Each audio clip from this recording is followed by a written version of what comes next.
Hi, everyone. Hope you're having a wonderful week. I know my week has been insanely crazy. I have a special needs kiddo who does not sleep. And so when I get up in the middle of the night to deal with him and get him down back to sleep, I'm up for a couple hours later trying to get my own self asleep before I have to start my day. So it's been really insane lately. So I'm still trying to stay the course. I'm still trying to work out, definitely eating right. That is such a huge point with me. It's hard when life throws stuff at you and it messes up your whole day, your priorities and stuff like that. And there's a lot of things happening, a lot of hardships. I know it's really been cuckoo at my husband's job, which has put some added stress on him, which trickles down. And there's some days where he just comes home and he needs to vent, and I make sure that I am an active listener, but I'm a disengaged participant. And this is my thing, totally made it up, that I am listening to him. I'm acknowledging his frustrations and his feelings about everything that's going on with his job, but I'm not interrupting him.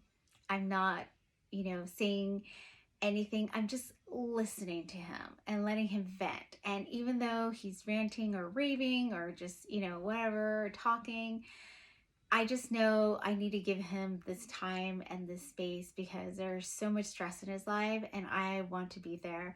And I'm trying to be a support for him and not add to his stresses. And I think a lot of us do that where we hear people vent their frustrations and pour their heart out and be vulnerable and let us know what's going on. And we want to interject. Not everybody, but some people want to interject and, have this discussion when all these people really need is someone to listen to acknowledge, and, just validate those emotions that they're feeling of vulnerability, of uncertainty in their life. And so, I need to do better. I was probably horrible at it in the beginning of our marriage, just immaturity. I just didn't know and understand. So when my husband would come home and he would just vent and be all angry, I would internalize it and take it as he was talking to me and being frustrated at me when it had nothing to do with me. It was everything about work. So through maturity, through education, reading, stuff like that, I realized that, that conversation had nothing to do with me. So now I've learned when I see people venting their frustrations, being vulnerable about their situations and truly honest about the gravity of them, I know it's my time to shut my mouth, not give a story on par of, my experiences and what I'm going through. No, they need their time to release, and there's a lot going on with them. So we need to be conscious of that and give them their moment and be that genuine friend where they can come and vent, and we could offer that support and that comfort and that space for them to be vulnerable and genuine with us. And, I have my own moments where I just want to vent. People ask me, how's your day? And I'm just like, I'm really, really tired. And the situation happened to me. I was dinner with a friend, and she had invited a friend. And this lady I never met before, she's like, I heard you're a special needs mom, and that must be so difficult. How are you doing? And I said, yeah, it's really difficult. I don't get a lot of sleep. I'm fighting with school district, with services and all this stuff. It's just like a constant battle. It's a 24-hour a day job that, is mentally and physically, it's exhausting. But what do you do? This is my child. This is my job. This is what I have to do in life. this is a cross I have to bear. So I do it, and I try to do it with much grace and compassion with everybody I deal with, because I know they're going through similar situations of my own. And when I deal with people who are fighting with me with services and stuff like that, I have to put myself in their shoes that this is their job. They're told one thing and they're trying to stick with it, even though they might not believe it. So, I try to give everyone a grace and a compassion before crazy mama bear comes out. So anyway, so I had this friend. I could go off on different tangents, so you could totally stop me. So I had this friend go, oh, but that's nothing.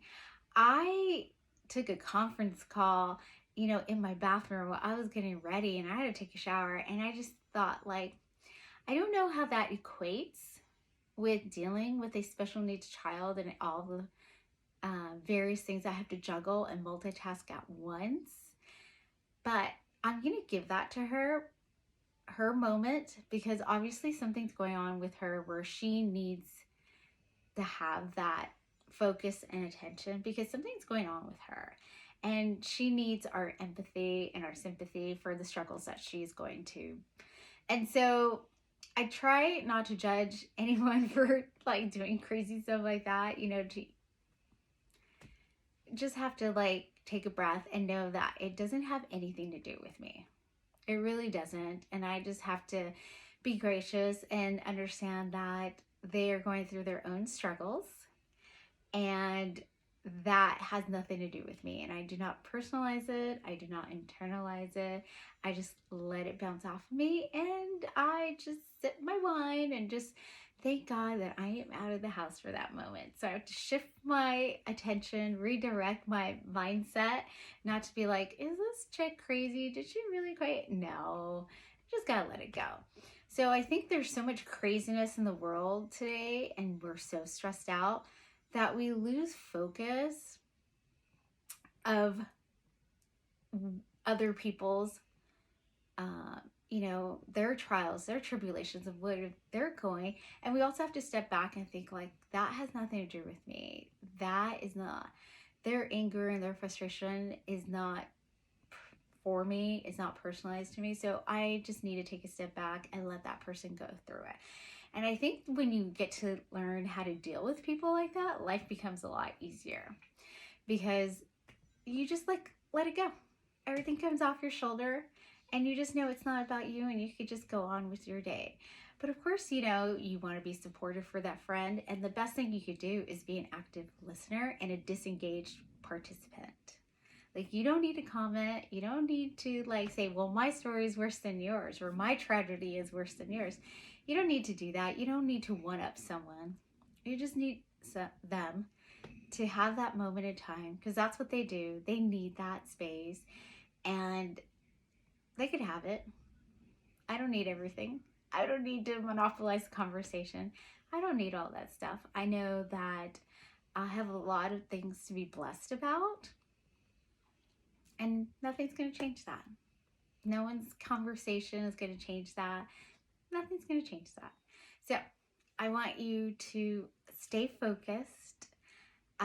There's a lot of personal tragedies and things going on, especially in the state of California. So breathe and take one day at a time, and really try to find that time to center yourself and bring that peace and make really good decisions, and not let a lot of stupid things really affect you and take a hold of your life and just a whole of your day, because that stuff doesn't matter. Some of these people we interact with day to day, they don't matter. They're not involved in our household. They don't pay our mortgage. Like, what do we care? So let it go. Get back to the things that are a priority to you, a must, like, your health. Keep going with your health. Keep working out.